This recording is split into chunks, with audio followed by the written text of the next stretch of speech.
30절에서 36절까지 말씀 교독하겠습니다. 열왕기하 10장 30절에서 36절입니다. 오늘은 7월의 마지막 날 7월 31일 월요일 아침입니다.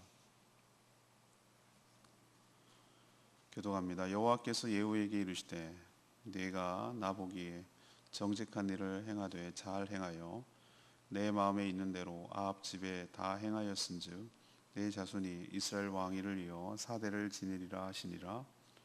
그러나 예후가 전심으로 이스라엘 하나님 여호와의 율법을 지켜 행하지 아니하며 여로보암이 이스라엘에게 범하게 한 그 죄에서 떠나지 아니하였더라. 이때 여호와께서 이스라엘에서 땅을 잘라내기 시작하시매 하사엘이 이스라엘의 모든 영토에서 공격하되 동쪽 길르앗 온 땅 곧 갓 사람과 르벳 사람과 문에스 사람의 땅 아르논 골짜기에 있는 아로엘에서부터 길르앗과 바산까지 하였더라. 예후의 남은 사적과 행한 모든 일과 업적은 이스라엘 왕 역대지략에 기록되지 아니하였느냐. 예후가 그의 조상들과 함께 잠에 사마리아에 장사되고 그의 아들 여호아스가 그를 대신하여 왕이 되니라. 예후가 사마리아에서 이스라엘을 다스린 횟수는 28해이더라. 아멘. 오늘 말씀은 이제 예후의 마지막 부분이라고 할 수가 있겠습니다. 하나님께서 예후를 크게 칭찬하셨습니다. 아합의 잔재를 다 청산하라는 하나님의 뜻을 잘 받들어서 시행했기 때문에 그렇습니다. 그래서 예후에게 말하기를 왕위가 4대까지 줄 것이다, 이어질 것이다, 그렇게 약속해 주셨습니다. 하지만 그 역시 전심으로 율법을 지키지 아니하였고 특별히 여로보암의 죄, 곧 금송아지를 섬기는 죄를 계속 범해서 하나님께서 화가 나셨습니다. 그래서 그때 아람의 하사엘이 침략해서 영토를 빼앗아가는데 요단 동편에 있는 땅을 빼앗기 시작했습니다. 예후도 28년 통치하다가 죽어서 여호아스라는 왕이 그의 뒤이어서 이스라엘의 왕이 되는 그런 내용이 되겠습니다. 오늘 이 말씀을 통해서 우리에게 주시는 질문은 이겁니다. 하나님은 모든 사람의 일생을 어떻게 평가하시는가? 하나님께서는 각 사람의 인생을 어떻게 평가하시는가? 이것이 오늘의 질문입니다.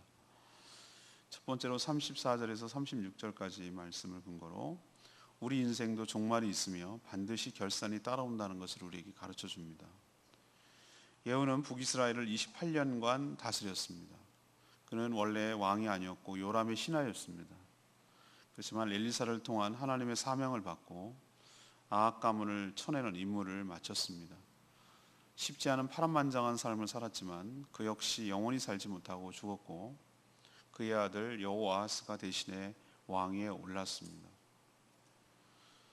그는 그런대로 잘 산 편이었죠. 북이스라엘 왕치고는. 조상들과 함께 사마리아 성에 장사된 것은 정상적으로 죽었다는 것을 의미합니다. 여러분도 기억하시다시피 이세벨은 아합은 또 나봇의 포도밭에 던져지는 비참한 생을 마감한 것과 대비가 되는 것이죠. 그가 살아온 모든 행적은 이스라엘 왕 역대지라, 우리로 치면 실록 같은 것이죠. 거기에 다 기록되어 있다라고 말합니다. 열왕기하가 열왕기 상하 모두가 이 역대지략을 참고로 해서 썼다는 뜻이죠. 예후의 삶을 보면은 우리 인간의 전형적인 삶을 잘 보여주고 있습니다. 예후만 이렇게 사는 것은 아니죠. 모든 사람이 다 그렇지만 언젠가는 다 죽는 것이죠. 또 그가 살아온 모든 행적은 여호와의 책, 하나님의 책에 다 기록되어 있죠. 기록되죠. 그리고 하나님 앞에서 결산해야 할 날이 온다는 것이에요. 평가의 기준은 30절 보시면 알겠지만 여호와께서 예후에게 이르시되 내가 나 보기에 정직한 일을 행하고, 이런 표현이 있어요. 나 보기에, 하나님 보시기에. 평가의 기준은 하나님 보시기에 어떻게 살았는지에 따라서 결정된다는 뜻입니다. 그러니 죽는다고 모든 것이 끝이 아니라 하나님 앞에 서서 자신의 삶을 살아온 것들을 결산을 해야 될 날이 온다는 것이죠. 그러니까 우리도 늘 이것을 의식하며 살아야 되는 것이, 우리 일생을 그냥 죽으면 끝, 이게 아니라는 거예요. 하나님 앞에 서서 우리가 살아온 모든 것들에 대해서 얘기를 하고 하나님의 기준에 따라 평가를 받을 날이 온다는 거예요. 그게 싫든 좋든 간에. 그렇다면 우리가 허투루 살아야 될 시간은 한순간도 없는 것입니다. 허비할 시간이 없고 그냥 의미 없이 하루를 살아가는 것은 안 된다는 거예요. 하루하루 살아가는 것이 소중하고 우리에게 기회이고, 그것이 어떻게 두려워서 어떻게 살지라는 개념이 아니라 오히려 하나님 앞에 더 잘 살 수 있는 기회를 나에게 하루 더 연장해 줬다는 마음을 가지고 우리 생애를 한순간도 허투루 살지 말고 매 순간마다 주의 영광을 위해서 주님 기뻐하시는 삶을 따라서 하나님 보시기에 기뻐하는 삶을 살아가는 저와 여러분 되기를 소망합니다. 두 번째 얘기는 30절 말씀을 근거로 하나님의 뜻대로 순종할 때 칭찬과 상급이 따라온다는 것이에요. 예후는 하나님이 주신 시대적 사명을 잘 완수했습니다. 그 시대적 사명이 무엇이죠? 아합의 가문을 청산하는 것이었어요. 솔직히 북이스라엘의 역대 왕 중에서 여로보암 이후로 그 이스라엘이 망할 때까지 수많은 왕들이 있었는데 하나님께 이런 평가와 칭찬을 받은 왕은 없어요. 예후, 제가 보긴 그래요. 예후처럼 이렇게 후한 칭찬을 받은 왕이 없어요. 항상 악했다고 표현하고 있죠. 하나님 보시기 뭐라고 했습니까? 오늘 이런 극찬이 어디 있습니까? 30절에 보니까 하나님 보시기 어떻게 했다? 정직하게 일을 행했다. 저는 이 정직이라는 개념이, 나는 어떨 때 형용사를 헷갈리는 거예요. 성경에서 형용사가 아름다운 일이다 라고 표현하는 거 제가 기억납니까? 그 나병 환자들이 그 사마리아 성에다가 얘기를 해줄 때 그것을 아름다운 소식을 전한다, 이런 표현을 쓴단 말이죠. 그것도 그렇고 이것도 정직하게 일을 행했다? 이게 정직인가? 성실하게 했다, 아니면 하라는 대로 잘했다, 뭐 이러면 좋겠는데 정직하게 행했다 얘기는 뭐냐는 거죠. 그러니까 숨김이 없었다, 가식이 없었다, 하라는 대로 했다, 그 얘기를 이렇게 정직이라는 표현을 쓰고 있다는데 저는 좀 신기했어요. 이 정직이라는 표현은 문맥으로 보면 하나님의 마음이 합하도록, 오늘 하나님께서 그랬잖아요. 내가 보기에 잘 행했다, 내 마음에 있는 대로 아합의 집에 있는 것을 다 행했다, 이렇게 표현하고 있잖아요. 그러니까 하나님의 뜻대로, 하나님의 마음대로, 하나님 원하시는 대로 합하도록 하라는 명령을 잘 순종했다, 그대로 했다, 그 얘기예요. 아시다시피 지금 지난 한 주간 내내, 어제 주일 설교도 마찬가지지만 그가 시행해야 될 시대적 사명이 뭐였습니까? 아합 가문을 멸절시키는 것이었어요. 그러니까 아합 가문만, 자손들만 쭉쭉쭉쭉 다 인적 청산을 하는 개념이 아니고 아합과 이세벨이 저질러 놓은 수많은 그 만연해 있던 바알과 아세라라는 우상 숭배의 그 그늘을, 잔재들을 다 청산하는, 척결하는 그 시대적 사명이 그에게 있었어요.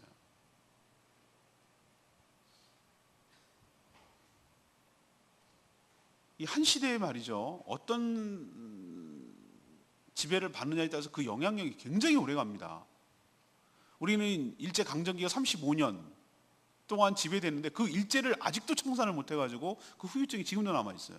저는 지금에 있는 여러 가지 정치적 상황과 경제적 후유증과 이런 여러 가지 것들은 물론 그 거슬러 올라가면 우리가 구한 말에 정말로 세계 정세를 바라보지 못하고 힘을 길러지 못하고 스스로 지켜내지 못한 결과이기도 하지만 그 일제 강점기의 후유증이 지금까지도 우리나라에 여파가 남아있잖아요. 사실 남북의 분단도 어떻게 보면은 일제 강점기 때문에 생겨난 일인 것이죠.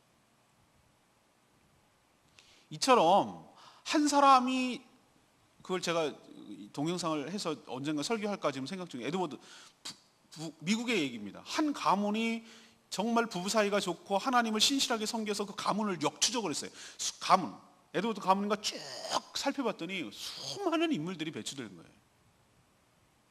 술주정뱅이하고 술 먹고 그렇게 하고 교도소 갔다 오고, 그걸 역대 후손들을 쫙 조사했더니 어쩌면 그렇게 그런 사람들만 계속 나오는지 모르겠어요.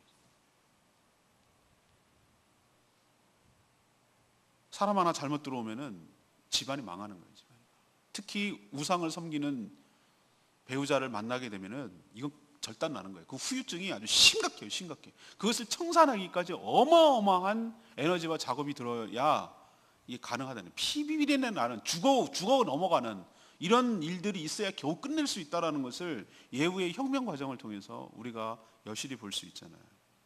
아무튼 하나님께서 정말 싫어하는 그 바알과 아세라 우상 숭배의 그 후유증을, 그 잔재들을 걷어내는 일을 예후가 잘했다고 하나님이 얼마나 기쁘시고 좋아하시면 이런 표현을 안 쓰시잖아요, 잘. 그런데도 내 마음에 합했다, 너무 기쁘다, 내 마음에 정말 흡족하다라고 표현하시는 걸로 보면 그게 대단히 싫어하셨다는 것을 알 수가 있어요.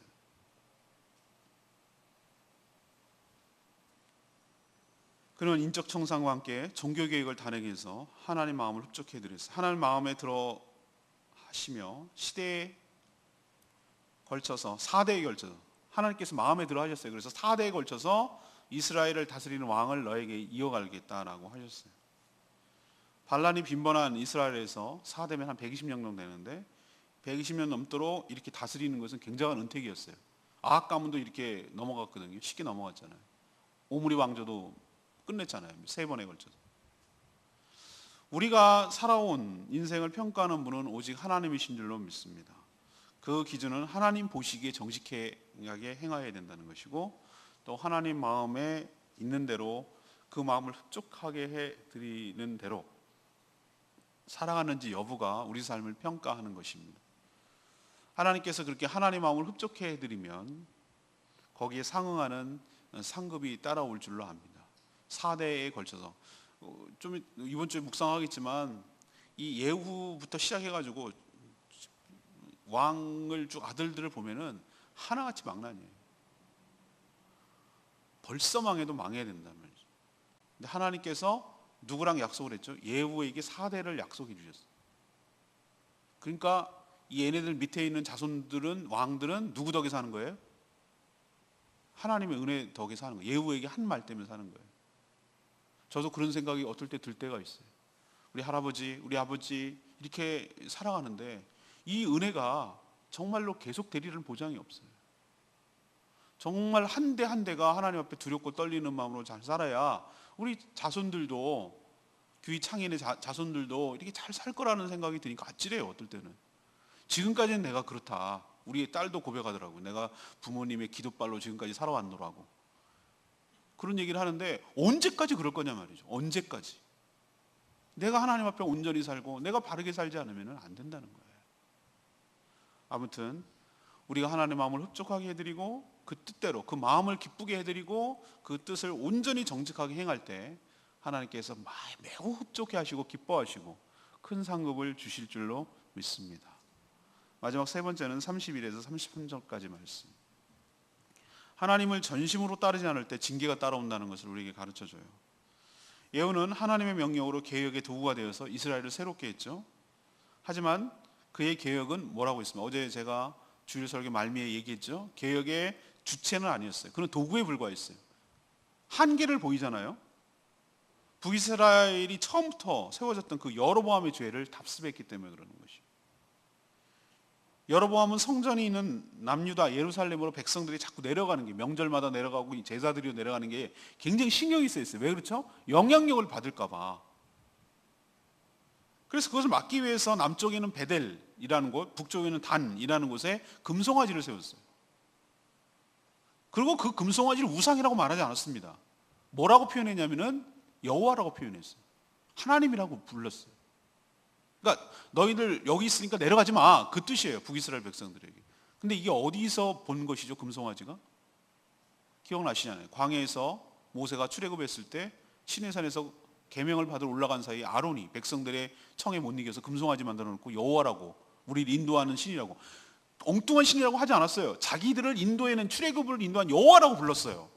근데 하나님이 노발대발했어요. 계명이고 뭐고 당장 내려가라고 그랬어요. 돌계명을 던지고 화가 나가지고 금송아지를 섬기는 자들이 땅이 갈라져서 다 그 안에 집어넣어버렸어요. 그 금송아지를 얼마나 분노에 차셨으면 그 금인데도 불구하고 그거를 부수는 정도로 하나님이 분이 안 풀리시는 거예요. 가루를 만들으라고 그랬어. 가루를 빻아가지고 가루를 만들어서 또 그거 모아갖고 어떻게 할까봐 물에다가 뿌려버리라고 그랬어요. 이 얘기는 뭐냐면 얼마나 극도로 그런 것을 싫어하시는지를 아주 알 수가 있어요. 하나님의 어떤 형상도 싫어하세요. 자기라고 칭해도 싫어하세요.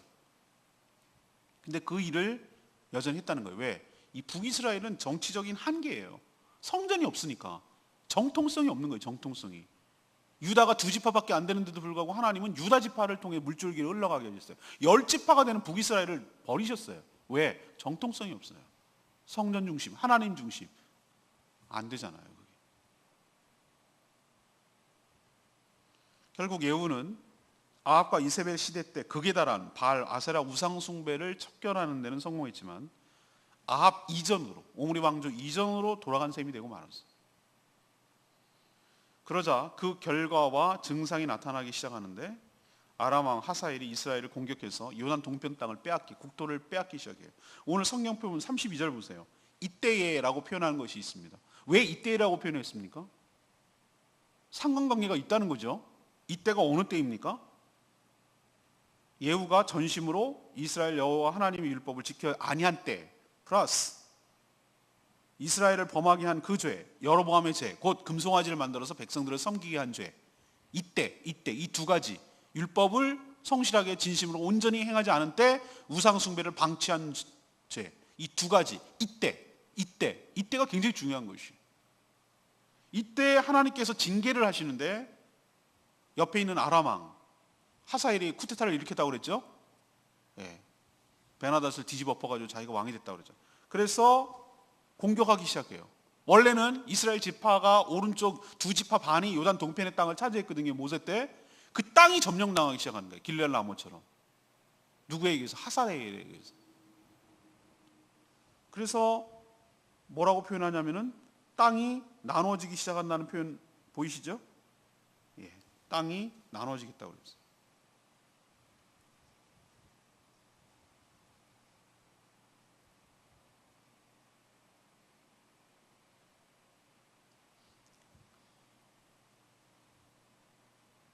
하나님은 부분적인 충성이 아닌 전심으로 섬기는 것을 원합니다. 한 번이 아닌 지속적으로 율법을 지키시는 것을 원합니다. 개혁했다고 영원한 개혁의 주체는 아니고 자신도 개혁의 대상이 될 수 있다는 사실을 우리에게 도전하고 있는 줄로 믿습니다. 오늘 예레미야 말씀의 31절 말씀. 그러나 예후가 전심으로 이스라엘 하나님 여호와의 율법을 지켜 행하지 아니하며 많은 사람들은 예후처럼 그의 일생을 결산할 때 잘한 것, 잘 못한 것 이것이 공존합니다. 이런 요소가 사실 다 있다고 평가받기 쉬워요. 저도 그런 것 같아요. 그러나 자신이 잘한 것 때문에 잘못한 것이 무마되거나 저절로 없어지는 것은 아니에요. 자기가 잘한 것 때문에 잘못한 것이 상쇄되는 건 아니라고요. 하나님은 잘한 것은 칭찬하시지만 잘못한 건 역시 지적하시며 공의롭게 평가하십니다. 내가 잘한 공적 때문에 나의 허물이 가려지진 않아요.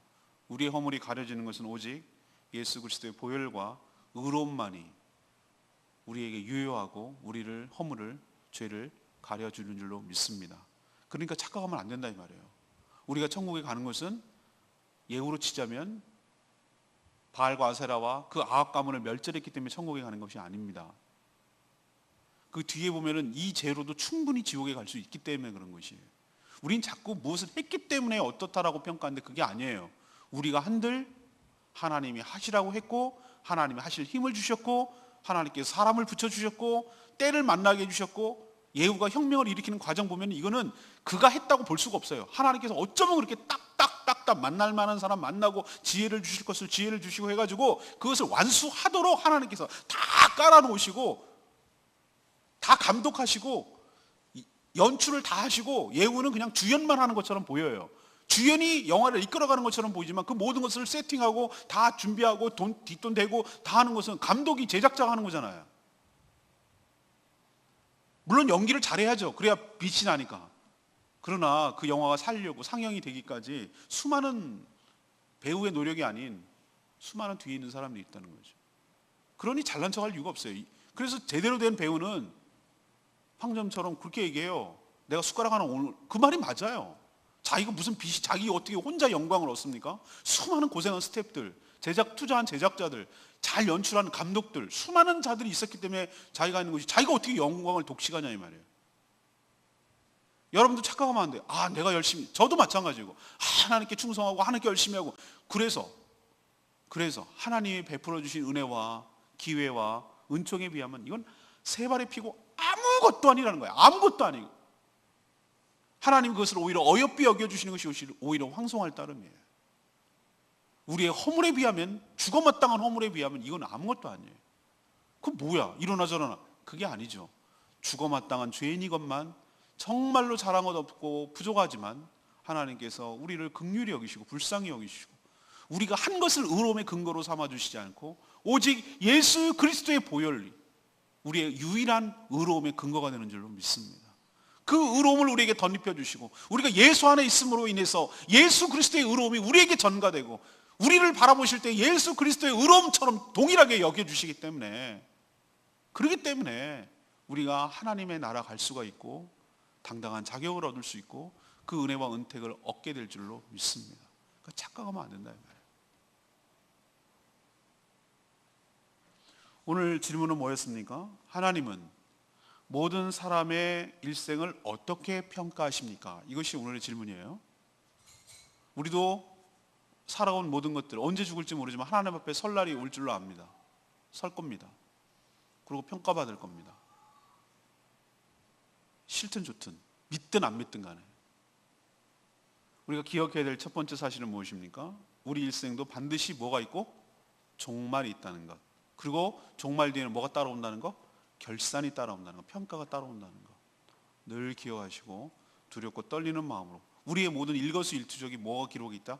다 기록되고 있다. 다 기록되고 있다. 요즘은 무시무시한 거 아시죠? 삼성이 사람을 잘라내는데 걔네들 정말 무서운 애들이에요. 얘가 화장실 몇 번 갔다, 얼만큼 시간을 허비했다, 이걸 다 데이터를 내요.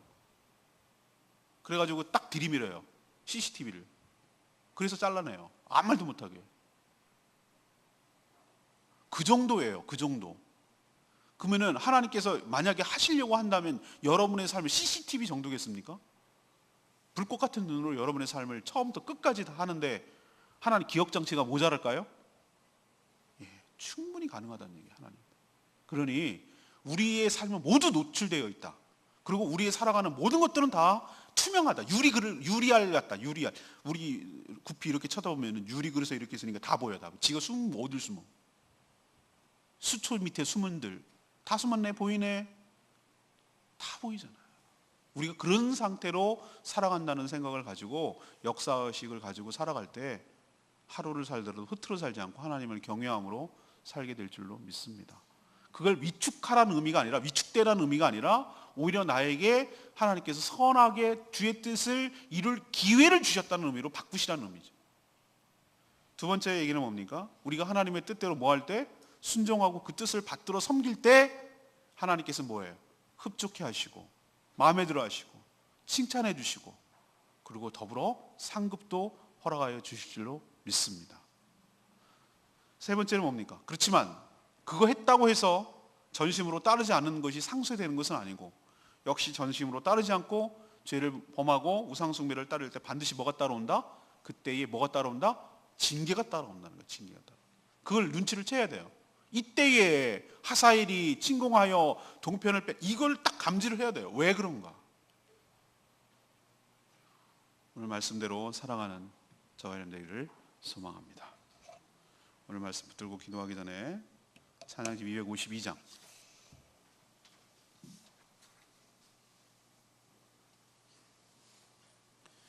찬양집 252장 모든 상황 속에서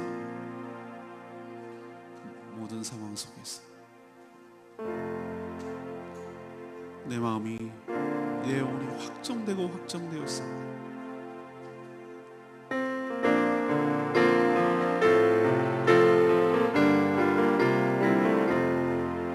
모든 상황 속에서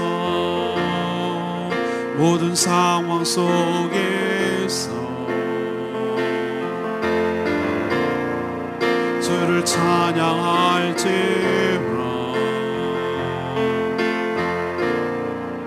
준 너의 큰 사랑 큰 도움이시라. 주의 얼굴 구할 때 주의 영을 부으사 크신 사랑 안에서 주를 보게 하소서.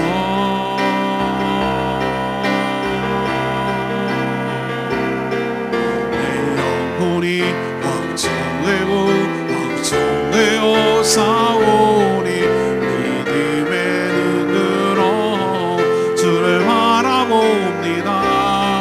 내 영혼이 걱정되어 싸우니 믿음의 눈으로 주를 바라봅니다. 주를 찬양할 때 주의 나라 이미 영원한 나라 보게 하소서. 내 영혼이 걱정되어 싸우니 믿음의 눈으로 주를 바라봅니다. 내 영혼이 걱정되어 싸우니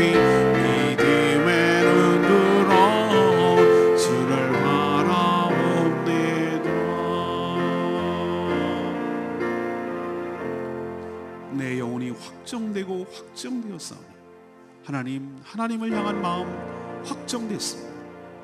흔들리지 아니하고 초지일관 끝까지 주님을 위한 삶을 살아가도록 그 길을 걸어가도록 은혜를 부어 주시옵소서. 우리의 모든 삶이 평가됨을 기억하고 두렵고 떨리는 마음으로 살게 하여 주시옵시고 내가 잘한 것 때문에 매달리지 않게 하시고 그거 갖고 붙들고 우려먹지 않게 하시고 우리의 허물이 있음을 기억하고 하나님 앞에 회개하고 용서를 구하고 우리의 무엇 때문에 의로움이 된 것이 아니라 예수 그리스도의 보혈이 우리를 의롭게 하는 것이고 우리가 그리스도 안에 있기 때문에 우리가 그리스도의 의로움이 전가되는 것을 기억하고 겸손하게 하나님이 주신 은혜를 사모하며 살아가는 저희들 되게 하여 주시옵소서. 다 같이 주여 외치며 나갑니다. 주여 아버지 내 영혼이 걱정되어 싸우니 믿음의 눈으로 주를 바라봅니다. 내 영혼이 걱정되어 싸우니 믿음의 눈으로 주를 바라봅니다. 주를 찬양할 때 주의 나라 힘이 힘했네.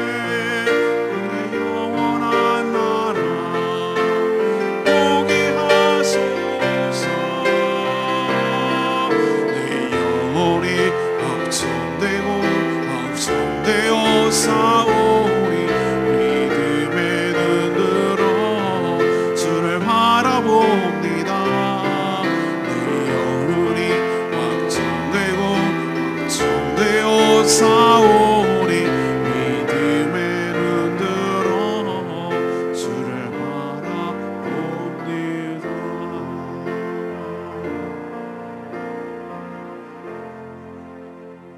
하나님 저희도 이 땅에서 영원히 살 수는 없으며 하나님 앞에 서서 살아온 모든 것들을 평가받을 날이 반드시 있음을 기억하게 하여 주시옵소서.